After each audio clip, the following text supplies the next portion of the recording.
Imaginez un instant, vous êtes invisible aux yeux du monde. Vous êtes considéré comme juste quelqu'un qu'on peut ignorer, piétiner ou sous-estimer. Maintenant, imaginez que, en un seul moment, une phrase parfaitement choisie dans une langue étrangère change tout, votre vie, le regard des autres, et même le destin d'un homme puissant. Ce soir, je vous raconte l'histoire incroyable de Sarah Williams, une simple serveuse à Londres, qui a défié un milliardaire japonais avec rien d'autre que son courage, son intelligence et sa maîtrise du japonais parfait. Une leçon de dignité, de respect et de pouvoir silencieux qui vous fera comprendre pourquoi parfois, les personnes les plus calmes de la pièce sont les plus redoutables. Restez avec moi, vous allez découvrir comment un instant de bravoure a transformé sa vie à jamais. Et vous, seriez-vous capable de prendre la parole quand tout le monde s'attend à votre silence? Elle n'était qu'une serveuse. Lui, un milliardaire capable d'acheter et de vendre son monde entier avec un simple geste. Lorsqu'il l'a offensée dans une langue étrangère, pensant qu'elle était trop naïve pour comprendre, il a commis la plus grande erreur de sa vie. Car ce qu'il ignorait, c'est que cette simple serveuse cachait un secret capable de faire vaciller son arrogance en moins d'une minute. Voici l'histoire vraie d'une phrase parfaitement prononcée en japonais qui a bouleversé l'univers d'un homme puissant. Et à la fin de ce récit, vous comprendrez pourquoi les personnes les plus silencieuses de la pièce sont souvent les plus redoutables. Restez avec moi, car ce qui va suivre vous glacera le sang. Bienvenue sur Voice of Granny. Pendant que vous êtes là, pensez à vous abonner et à laisser un commentaire pour partager votre avis sur cette histoire. Et vous, d'où nous regardez-vous?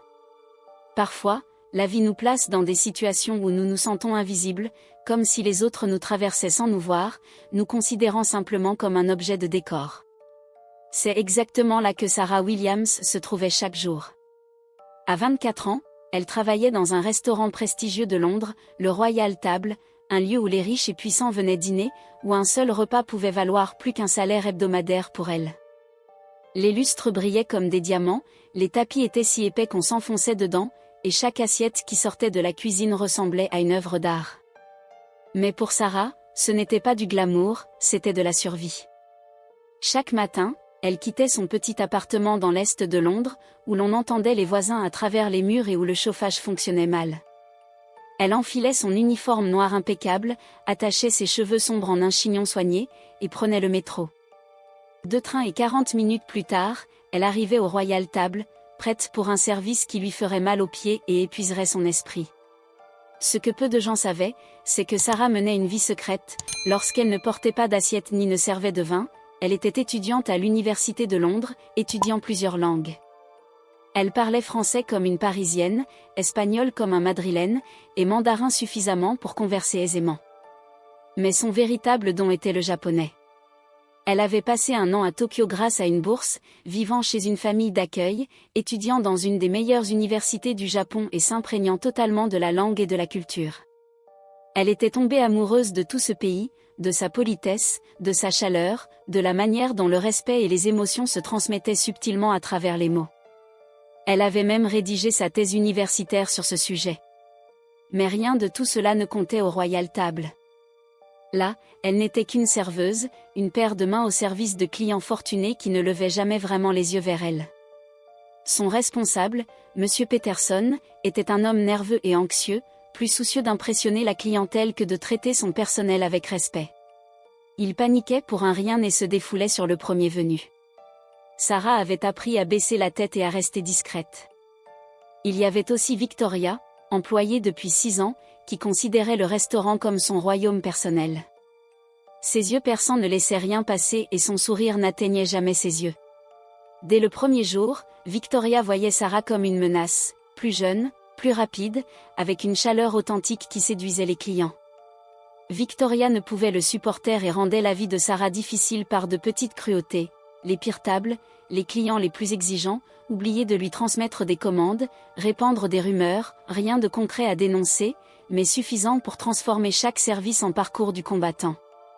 Sarah endurait tout car elle n'avait pas le choix, ce travail finançait ses études, son loyer, sa nourriture. Elle était proche de son diplôme, proche d'un avenir meilleur, et elle devait tenir encore un peu. Ce mardi soir-là, cependant, quelque chose était différent. Dès son arrivée, Sarah ressentit la tension. Monsieur Peterson semblait sur le point d'exploser, et les autres employés chuchotaient entre eux. Que se passe-t-il demanda-t-elle à un collègue de cuisine. Tu n'as pas entendu, répondit-il, les yeux écarquillés. Takashi Yamamoto vient ce soir. Le cœur de Sarah fit un bond. Tout le monde connaissait ce nom, Takashi Yamamoto, magnate japonais de l'immobilier, l'un des hommes les plus riches d'Asie, bâtisseur d'un empire s'étendant de Tokyo à New York en passant par Londres, reconnu pour son génie des affaires et son charisme incontesté. Sarah était une serveuse ordinaire, mais ce soir, elle allait affronter l'une des tables les plus redoutables de sa carrière. Les journaux le surnommaient « l'empereur de glace », pour son tempérament glacial et sa manière implacable de faire des affaires. Monsieur Peterson rassembla tout le personnel dans la cuisine, les mains légèrement tremblantes. « Écoutez attentivement », dit-il d'une voix tendue. « Monsieur Yamamoto a réservé notre meilleure table ce soir. C'est la réservation la plus importante de l'année. Tout doit être parfait. » Tous hochèrent la tête, puis son regard se posa sur Sarah. « Williams, vous servirez la table 7. » Son estomac se noua, cette table était au centre de la salle, la plus visible du restaurant. Elle jeta un coup d'œil à Victoria, qui affichait un sourire en coin, les bras croisés. Sarah savait que c'était un piège, elle échouerait peut-être sous tous les yeux ou réussirait, mais Victoria trouverait un autre moyen de se venger. Sœur, peut-être quelqu'un de plus expérimenté. Commença-t-elle, mais Monsieur Peterson la coupa. Ma décision est prise, Williams. Ne me décevez pas, elle ajusta son tablier, prit une profonde inspiration, inconsciente que ces heures allaient changer sa vie, et que ses compétences linguistiques secrètes allaient devenir la clé de ce moment crucial. À 19 heures précises, les portes s'ouvrirent et Takashi Yamamoto entra. L'air semblait se figer. Grand, mince, dans un costume parfaitement taillé qui valait probablement plus qu'une voiture, ses cheveux noirs striés de gris aux tempes, son expression froide dégageait un mépris silencieux. Mais ce qui frappait le plus, c'étaient ses yeux, acérés comme ceux d'un faucon. Il était accompagné de 2 jeunes hommes japonais, visiblement nerveux. Monsieur Peterson s'inclina profondément pour les accueillir, presque au point de tomber. Yamamoto, d'un regard froid, indiqua simplement sa table, ma table. Pas une question, un ordre. Sarah s'avança, sourire professionnel, présentant les menus. Bonsoir, messieurs. Bienvenue à la table royale. Yamamoto la scruta en un instant, la jugeant comme un objet, et ses 2 associés ne lui prêtèrent aucune attention. Dès le premier instant, il fut impossible à satisfaire, chaque question sur le vin était un piège, chaque plat évalué avec une sévérité glaciale. Mais Sarah, forte de 3 années d'expérience, répondit avec calme et précision. Lorsque son assiette d'entrée fut servie, il repoussa la première bouchée, trop cuite, dit-il simplement. Elle ne discuta pas et fit appeler le chef pour corriger le plat. Le dîner continua, chaque détail critiqué, éclairage, musique, emplacement de la table, le tout exprimé d'une voix froide et neutre, ce qui rendait chaque remarque plus douloureuse. Victoria, de loin, observait avec un sourire satisfait. Puis vint le moment fatidique, un des jeunes associés heurta légèrement la table, et une goutte d'eau tomba sur la manche immaculée de Yamamoto. Le monde sembla s'arrêter. Il fixa la tâche, serrant légèrement la mâchoire, et se tourna vers ses associés en japonais, croyant que Sarah ne comprenait pas. Les mots étaient cruels, rabaissant Sarah à un simple objet décoratif. Ses 2 associés rirent nerveusement, confortés par leur secret. Mais Sarah comprit tout. Chaque mot, chaque nuance, chaque intention de dédain lui parvint avec une clarté cristalline. Pour un long moment, elle resta là, le pichet d'eau à la main. Aux yeux de tous, elle n'était qu'une serveuse silencieuse, mais à l'intérieur, quelque chose se brisait ou se libérait enfin. Elle repensa à toutes les fois où on l'avait ignorée, aux commentaires condescendants de Victoria, aux longues heures de travail pour atteindre ses rêves, et surtout à son année passée à Tokyo, chez la famille Tanaka, où elle avait appris la langue, la culture et le respect profond qui accompagnaient chaque interaction. Yamamoto, cet homme, transformait sa langue bien-aimée en arme. Le sourire professionnel de Sarah disparut, son dos se redressa. Subtilement, mais tout changea dans sa posture. Elle n'était plus seulement une serveuse. Serveuse d'exception. C'était une femme qui en avait assez. Elle posa soigneusement le pichet d'eau sur la table d'appoint. Les deux cadres riaient encore, amusés par la blague de leur patron. Yamamoto examinait sa manche avec un dégoût théâtral, jouant le moment à fond. Puis Sarah prit la parole, dans un japonais parfait, impeccable. Son accent était standard de Tokyo, celui d'un professeur d'université ou d'un présentateur de nouvelles. Chaque mot était choisi avec précision, grammaticalement correct, prononcé avec une assurance calme et constante qui résonnait dans la pièce comme une cloche. En anglais, ces mots signifiaient « Monsieur, votre présomption selon laquelle ma profession reflète mon intelligence est aussi erronée que votre compréhension du respect humain. Peut-être qu'une personne de votre stature aurait dû apprendre que la sagesse et la valeur d'une personne ne se mesurent pas à son métier, mais à son caractère. Clairement, c'est une leçon que vous n'avez pas apprise. » Elle fit une pause pour laisser ces mots imprégner la pièce, puis poursuivit. « Et si nous parlons de compétences, je dois vous signaler que vous avez utilisé un niveau d'honorifique incorrect en vous adressant à vos collègues.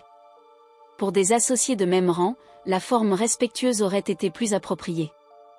Mais peut-être que la précision vous importe moins que le son de votre propre voix. » L'effet fut instantané et total. Le visage de Takashi Yamamoto devint pâle comme un linge. Sa bouche s'ouvrit légèrement, ses yeux s'écarquillèrent de surprise. Pour la première fois de la soirée, peut-être même depuis des années, il était sans voix. C'était un homme qui dirigeait des salles de réunion remplies de cadres puissants, habitués à contrôler chaque situation. Et pourtant, une serveuse venait de le démonter intellectuellement, dans sa propre langue. Les deux jeunes cadres semblaient avoir vu un fantôme. Leur visage passait du pâle au rouge puis redevenait pâle.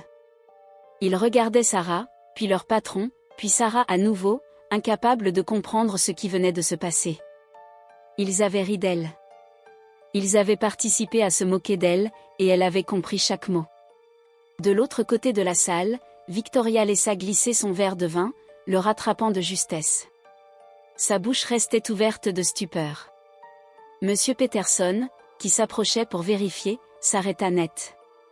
Il ne comprenait pas le japonais, mais il comprenait le langage corporel. Il avait saisi qu'un événement majeur venait de se produire et que la dynamique de pouvoir venait de basculer. Les autres clients à proximité avaient cessé de manger, sentant la tension. Le silence était dense et pesant. Sarah se tenait droite, le regard ferme et inébranlable. Elle avait dit ce qui devait être dit, défendant sa dignité dans la langue de l'homme qui avait essayé de la lui voler. Le choc de Yamamoto se transforma lentement. La couleur revenait sur son visage, mais ce n'était pas le pâle froid d'avant. Une teinte montait dans son cou, mélange de gêne et d'un respect naissant. Il ouvrit la bouche, la referma, puis l'ouvrit de nouveau. Quand il parla enfin, sa voix était rauque, incertaine, en japonais. « Qui êtes-vous » La même question, dans toutes les langues, mais cette fois, elle n'était pas méprisante. Elle était sincère. Il demandait vraiment: qui est cette personne qui vient de bouleverser mes certitudes? Sarah soutint son regard sans fléchir. Elle répondit dans le même japonais parfait, calme et mesuré. « Je m'appelle Sarah Williams. Je suis votre serveuse ce soir. » La simplicité de sa réponse avait un impact puissant. Elle ne s'excusait pas. Elle ne reculait pas. Elle affirmait un fait, revendiquait son identité, refusant de se laisser définir par ses attentes. Yamamoto se renversa légèrement sur sa chaise, la scrutant avec des yeux nouveaux. L'arrogance avait disparu, remplacée par une intense curiosité. « Ce n'est pas ce que j'ai demandé. Où avez-vous appris à parler ainsi ?» Sarah prit une respiration calme avant de répondre. « J'ai passé un an à Tokyo grâce à une bourse académique complète à l'université Uisa. J'ai vécu dans une famille d'accueil à Suginami. Mes recherches portaient sur la sociolinguistique des honorifiques dans la société japonaise moderne. » Son ton soulignait subtilement qu'elle avait remarqué son erreur, elle n'était pas seulement fluente, elle connaissait les structures profondes de sa langue. L'expression de Yamamoto changea à nouveau. Il y avait dans ses yeux une lueur qui ressemblait presque à de la douleur. La reconnaissance inconfortable de sa propre dureté. Un des jeunes cadres tenta d'intervenir en japonais, mais Yamamoto l'interrompit sèchement. « Tu ris à mes blagues comme un fou. Tu es tout aussi responsable de ce manque de respect. Peut-être plus, car tu aurais dû savoir mieux. Le jeune cadre se recroquevilla, humilié, tandis que l'autre baissait les yeux. Monsieur Peterson, dépassé par la confusion, s'approcha. Tout va bien, mademoiselle Williams? Oui, tout va bien, monsieur Peterson, répondit Sarah calmement en anglais. Nous parlions simplement du menu. Yamamoto, toujours attentif à Sarah, lui offrit un siège. Après un court échange, il lui proposa un poste dans son équipe internationale, avec un salaire de 60 000 livres sterling par an, logement inclus. Sarah sentit l'air lui manquer. C'était plus que tout ce qu'elle avait jamais imaginé gagner. Pourquoi? Demanda-t-elle simplement en japonais. Pour la première fois, Yamamoto parut mal à l'aise. Parce que vous avez fait quelque chose que personne dans mon entreprise ne fait. Vous m'avez dit la vérité. Vous m'avez montré mon erreur. Tout le monde ici a peur. Vous, non. C'est rare. Et précieux. Plus précieux qu'une centaine de subordonnés obéissants. Sarah, dans ce restaurant chic, sentit son cœur battre, son esprit tournoyer entre opportunité et hésitation. Elle prit le temps de réfléchir. Yamamoto hocha la tête, respectueux de son choix. Il sortit sa carte de visite et écrivit un rendez-vous, demain matin à 9 h. Puis il se leva et partit, laissant une atmosphère de silence et de respect dans la salle. Sarah resta assise, tenant la carte de visite, prête à entamer un nouveau chapitre de sa vie. Cette nuit-là, dans son petit appartement, elle réfléchit à l'opportunité qui s'offrait à elle. Travailler pour un homme qui l'avait insultée? Accepter son offre signifiait-il cautionner son comportement? La décision n'était pas simple, mais elle savait qu'elle avait retrouvé sa force et sa dignité. Sarah se demandait, se trahirait-elle en acceptant cet emploi pour de l'argent?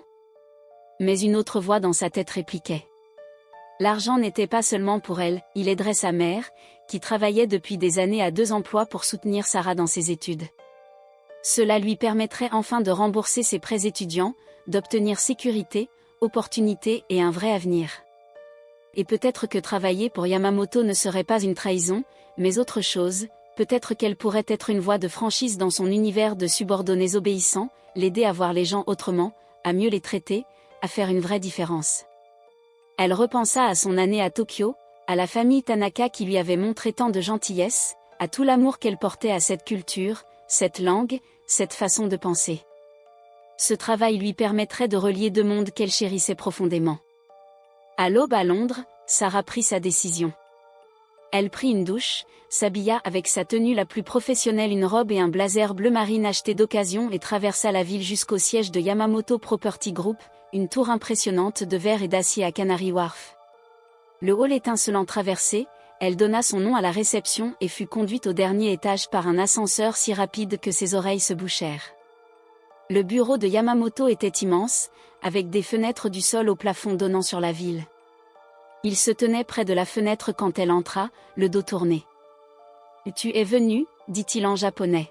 « Oui » répondit Sarah dans la même langue, « mais j'ai des conditions. » Il se retourna, un sourcil levé.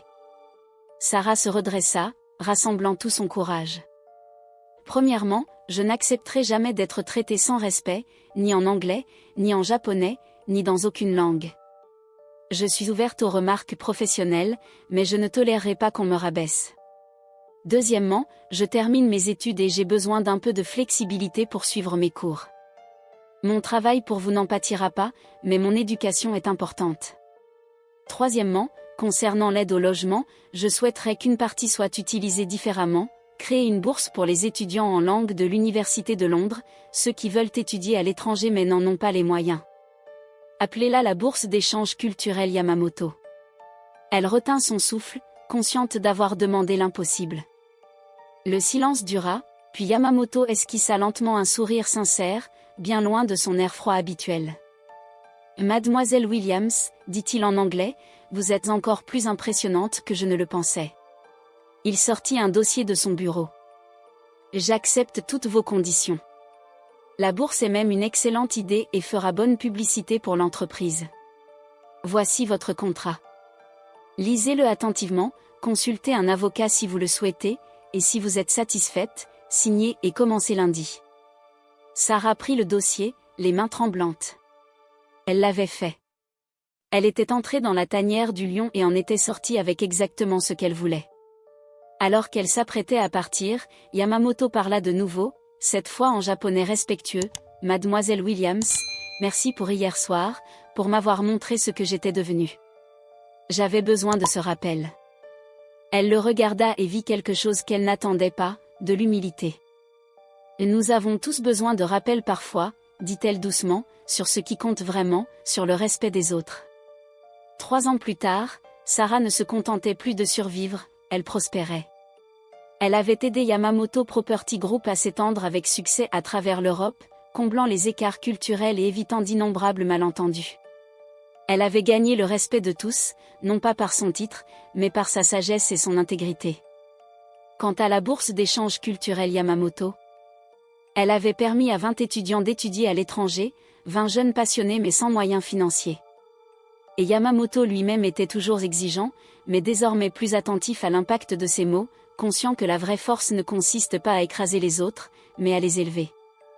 L'histoire de Sarah nous rappelle ceci, votre valeur ne dépend pas de votre poste ou de l'opinion des autres, mais de qui vous êtes à l'intérieur, de votre savoir, votre dignité et votre courage de dire la vérité même quand c'est difficile. Parfois, les personnes les plus puissantes sont les plus fragiles, et celles qui semblent faibles peuvent changer le monde. Un moment de courage, une réponse parfaite au bon moment, peut ouvrir des portes inimaginables. Sarah n'a pas seulement défendu sa position ce soir-là, elle a transformé sa vie. Le vrai pouvoir ne vient pas de l'argent ou du statut, mais de la conscience de sa propre valeur et du refus de la laisser diminuer. Et c'est une leçon à retenir, peu importe la langue que l'on parle. Si cette histoire vous a touché, souvenez-vous, vous méritez le respect, vos rêves sont valides et votre voix compte. Ne laissez jamais personne vous convaincre du contraire. Les mois qui suivirent furent intenses. Sarah s'adapta rapidement à son nouveau rôle au sein de Yamamoto Property Group. Elle n'était plus une simple serveuse, elle devenait le pont entre des cultures, une experte capable de traduire non seulement les mots, mais les intentions, les nuances et les subtilités de chaque interlocuteur. Ces années d'apprentissage à Tokyo prirent enfin tout leur sens. Elle parcourait l'Europe pour assister à des réunions, accompagnant Yamamoto dans ses négociations internationales. Chaque déplacement était un défi, convaincre des partenaires que les mots comptent autant que les contrats, que le respect et la politesse ouvrent parfois plus de portes que n'importe quelle somme d'argent. Dans des salles de conférence où Yamamoto avait l'habitude d'imposer sa volonté, Sarah devint sa voix d'équilibre, calmant les tensions, anticipant les malentendus culturels et permettant à tous de sortir gagnants. Mais son influence ne se limitait pas aux affaires. Grâce à la bourse d'échange culturel qu'elle avait créée, elle permit à de jeunes étudiants de vivre à l'étranger, de découvrir de nouvelles cultures, d'apprendre de nouvelles langues et d'ouvrir leur horizon. Chaque message de remerciement, chaque photo d'un étudiant découvrant Tokyo ou Madrid, lui rappelait pourquoi elle avait choisi de ne pas se contenter de survivre, mais de transformer le monde autour d'elle. Au fil du temps, Yamamoto lui-même changea. Son arrogance naturelle et sa froideur se firent moins intenses, remplacées par une écoute attentive et un respect sincère pour ceux qui travaillaient à ses côtés. Il avait appris, grâce à Sarah, que le vrai leadership ne venait pas du contrôle absolu, mais de la capacité à élever les autres. Et chaque fois qu'il commettait une erreur ou manquait de tact, Sarah savait le rappeler avec tact et précision, parfois en japonais, parfois en anglais, mais toujours avec cette autorité tranquille qui imposait le respect sans intimidation. Un soir, lors d'un gala à Tokyo, Yamamoto prit la parole devant des centaines de partenaires internationaux. Après son discours, il invita Sarah à ses côtés. Ce que vous allez entendre de moi est important, mais ce que vous devez retenir de cette femme est encore plus précieux, dit-il, désignant Sarah. Elle m'a appris que le respect et l'intelligence transcendent le rang et la richesse. Elle m'a montré que la véritable puissance réside dans la dignité et la conscience de soi. Sarah sentit une émotion la traverser. Elle avait commencé comme serveuse, invisible, méprisée parfois, et pourtant, elle se tenait maintenant devant un public international, non pas par intimidation ou richesse, mais par compétence, courage et authenticité. Ses collègues à Londres, ses anciens camarades de classe et même Victoria qui avait fini par reconnaître sa valeur la voyaient désormais comme un modèle. Elle leur montrait que la persévérance, l'apprentissage constant et la confiance en soi pouvaient transformer n'importe quelle situation. Au fond, Sarah savait que sa vie ne serait jamais l'ordinaire. Chaque décision, chaque mot prononcé avec soin, chaque action empreinte de courage avait tracé un chemin qu'aucune richesse ou statut social ne pouvait offrir. Elle avait découvert que la vraie force ne réside pas dans la position que l'on occupe, mais dans la manière dont on s'affirme face aux défis, dans la capacité à se défendre avec intelligence et à tendre la main pour élever les autres. Et tandis qu'elle regardait la ville de Tokyo illuminée depuis le balcon de l'immeuble où Yamamoto Property Group avait installé son siège asiatique, Sarah se surprit à sourire. Elle savait que ce n'était que le début. Sa voix, autrefois ignorée dans un restaurant de Londres, résonnait maintenant à travers le monde. Et chaque fois qu'elle se souvenait de cette soirée au Royal Table, elle savait que ce moment de courage, cette phrase prononcée avec justesse en japonais avait été le catalyseur de tout ce qui suivrait. Elle avait prouvé une chose universelle, ceux que l'on croit faibles ou silencieux peuvent, parfois, changer le cours de la vie des puissants, et la leur.